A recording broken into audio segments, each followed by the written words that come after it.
Let's talk about the one insurmountable truth that we all ignore, and that is the truth of our own suffering. The truth is that we are the ones who put ourselves in a suffering mind state.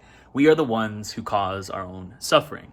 Now, you might be saying to yourself, I don't know about that, Bradley. What about when somebody does something wrong to me? Well, the truth is that we have the choice on how to react.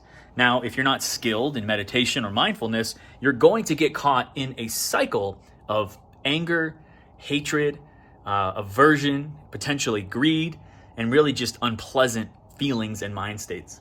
And what we talk about in Buddhist philosophy and practice and psychology is being aware of these mind states and not allowing them to overtake us. Now, understand that this is a practice, so everything that I'm saying to you right now, it may resonate, but that does not mean you're going to be good at it. And that's why we practice. That's why we sit down. That's why we meditate. That's why we practice mindfulness.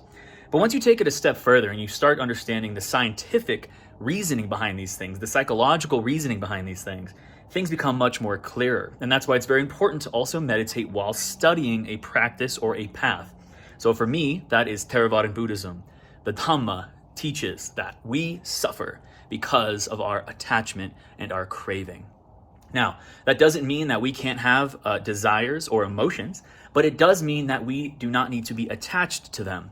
I like to compare it to like jumping into a cold shower. You can either react and be cold and flinch and, tighten up, or you can just accept the cold shower and not react to it. And it's the same thing with every emotion that we experience, good or bad. Now, I say every emotion because that's incredibly important. Whether it be a good emotion or a bad emotion, we do not need to react to it. We can still enjoy it, or we can still not enjoy it, but our reaction is what causes our suffering. So, for example, the cold shower. You don't have to like it.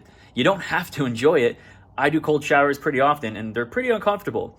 But I practice my mindfulness. I practice my reaction to not react to it. I practice not reacting to it in those moments as kind of a litmus test to see where my mind state is and how strong is my mind, and then carrying that into my daily life.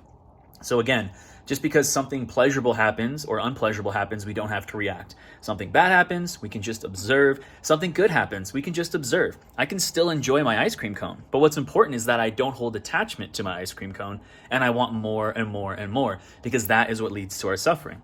So again, this idea of us putting our own selves in a state of suffering is truth. This is why we call it the Four Noble Truths in Buddhism.